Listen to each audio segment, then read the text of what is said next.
তাদেরকে আল্লাহকে জাহান্নাম দিবেন? এটা একটা হিসাবের জিনিস। আমি অবশ্য হিসাব নিকাশ করে ওয়াজ করি।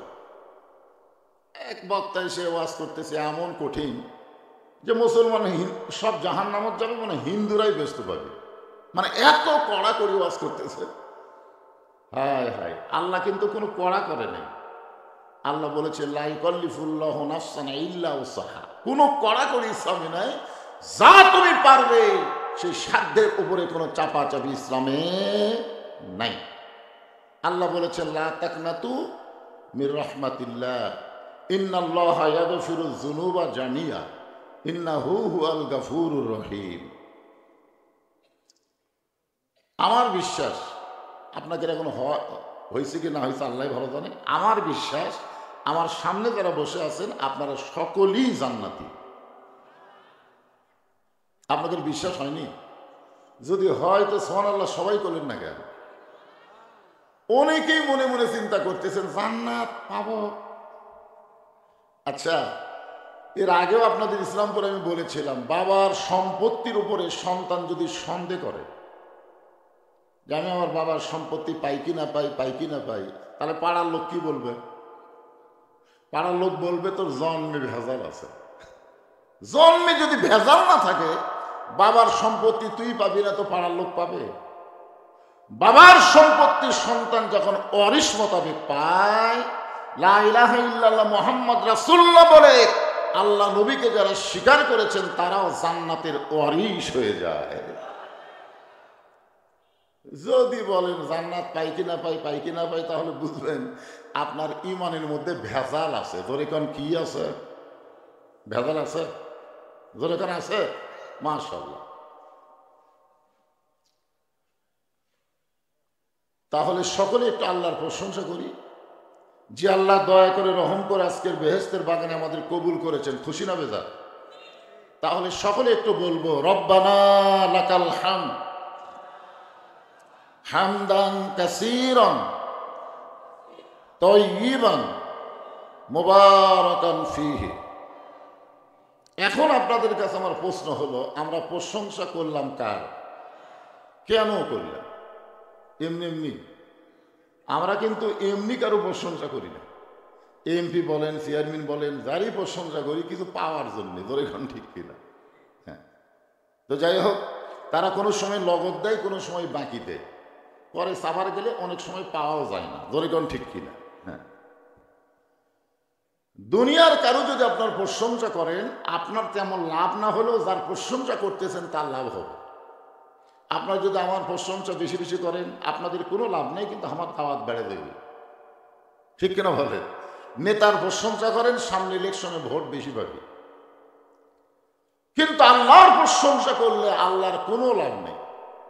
আমরা যদি আল্লাহর প্রশংসা না করি, আল্লাহর কোনো ক্ষতি হবে? যদি করি কোনো লাভ নেই, কারণ আল্লাহ আল্লাহ। কিন্তু যারা আমরা প্রশংসা করলাম, আমাদেরকে আল্লাহ এত লাভবান ঘোষণা করলো, আসমান এবং জমির ফাঁকা জায়গাটা আল্লাহ নেকি দিয়ে পরিপূর্ণ করে দিল। এই যে বললেন সুবহানাল্লাহ, কত বড় চালাক আপনারা দেখছেন। প্রশংসা করতে করতে সুবহানাল্লাহ, আল্লাহ কয় যারা সুবহানাল্লাহ উচ্চারণ করলো, বসে আছে ইসলামপুরের মাহফিলে, আর তাদের নামে আমি গাছ লাগালাম জান্নাতের বাগানে। কোথায় বসে আছেন? এটাও কিন্তু জান্নাতের বাগান।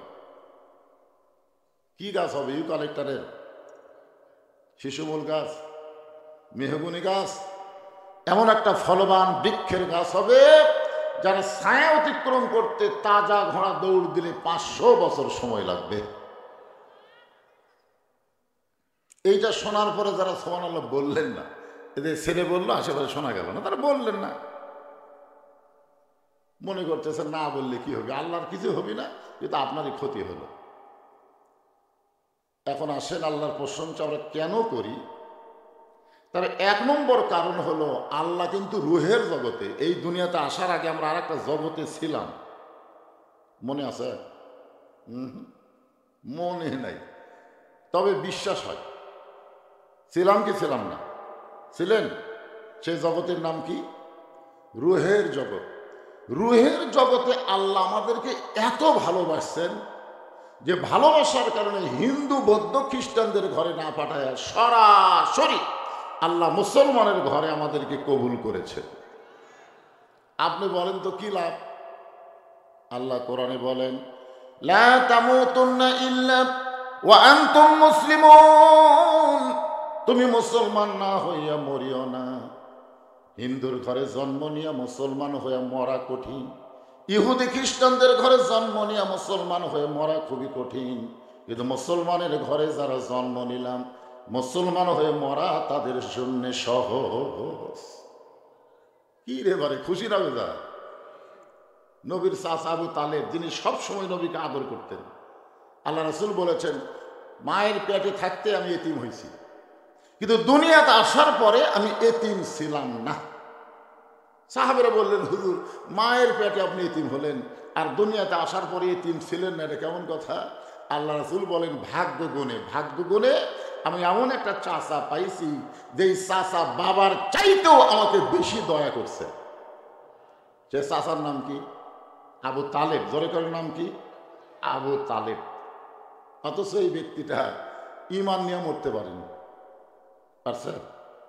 নবী যতদিন কলেমার দাওয়াত দেওয়ার জন্য বাড়ি থেকে বাড়াতেন, আগে চাচাক দিতেন, চাচা আমি কলেমার দাওয়াত নিয়ে যাচ্ছি, লা ইলাহা ইল্লাল্লাহ মুহাম্মাদুর রাসূলুল্লাহ। আবু তালেব বলতেছে, বাবা যাও, আল্লাহ যেন তোমাকে বিজয় দেয়। সুবহানাল্লাহ। দেখছেন, দোয়াও করতেছে, যাও। আমার চাচা ভাস্তার পিছনে পিছনে যায়, কেউ যেন ভাস্তার গায়ে আঘাত না করতে পারে। কি দয়া! অথচ মৃত্যুর বিছানায় যখন পড়ে গেল, আল্লাহ রাসূল এসে বলতেছেন, চাচা শুধু একটা বার বলেন লা ইলাহা ইল্লাল্লাহ মুহাম্মাদ রাসূলুল্লাহ, আমি আপনার হাত ধরে জান্নাতে তুলে দিব।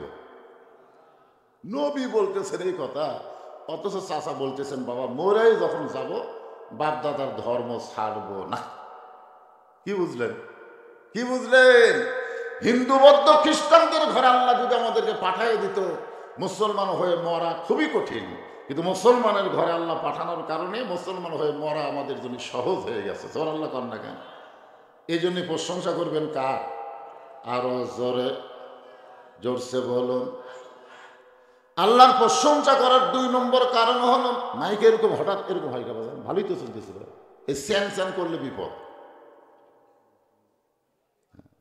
2 নম্বর কারণ হলো, আমি একটা গান গাইতে দেখি, আপনার বুঝবার পারেন নাকি? ইসলামপুরের লোকেরা, আছেন আমার মুক্তার, আছেন আমার বারিস্টার, সেই বিচারের হাইকোর্টেতে তিনি আমায় করবেন পার, আমি পাপী তিনি জামিনদার।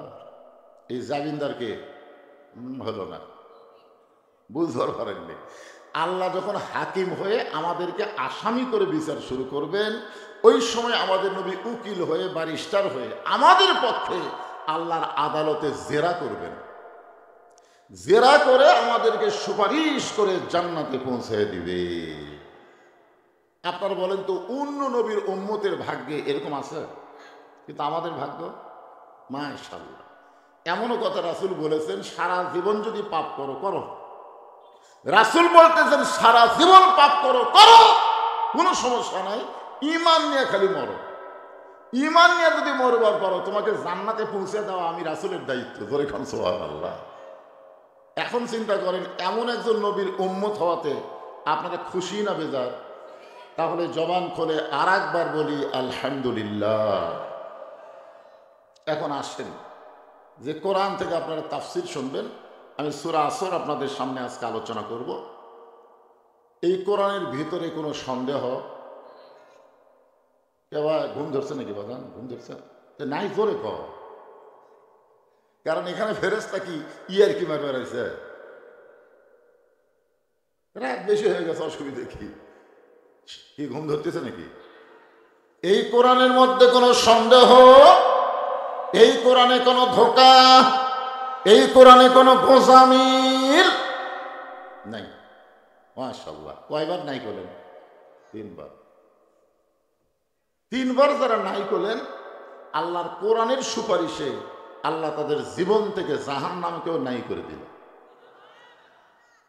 এখন আসেন, এই কোরআনের মধ্যে সন্দেহ নাই, সেই কোরআন আল্লাহ আমাকে কেন দিল? কি জন্য দিল? আল্লাহ বলতেছেন জালিকাল কিতাবু লা রাইবা ফি হুদাল লিল মুত্তাকিন। এই কিতাবের মধ্যে কোনো সন্দেহ নাই, মুত্তাকি বান্দাদেরকে আল্লাহর কোরআন হেদায়েত দেয়। মেলার মধ্যে যারা ঘুরতেছে এরা মুত্তাকি না, এরা মুত্তাকি না, এরা আল্লাহর কোরআন থেকে হেদায়েত পাবে না। এখন আপনারা বলবেন হুজুর এরা তো মুসলমানের ঘরেতে জন্ম নিছে। আল্লাহ বলতেছেন অমিনান নাসি মান ইয়াকুলু আমান্না বিল্লাহি ওয়া বিল ইয়াউমিল আখিরি ওয়া মা হুম বিমুমিনিন। কোরআনের মাহফিল বাদ দেয়া মেলার মধ্যে যারা ঘরে এরা বলতে পারে আমরা আল্লাহকে বিশ্বাস করি, আখিরাতকে বিশ্বাস করি। আল্লাহ বলতেছে এরা মুমিন নয়। মুমিন যদি হতো কোরআনের মাহফিলকে ডাইভার্ট করে এরা মেলার মধ্যে ঘুরতে পারতো না। জোরে কোন কথা ঠিক কি না?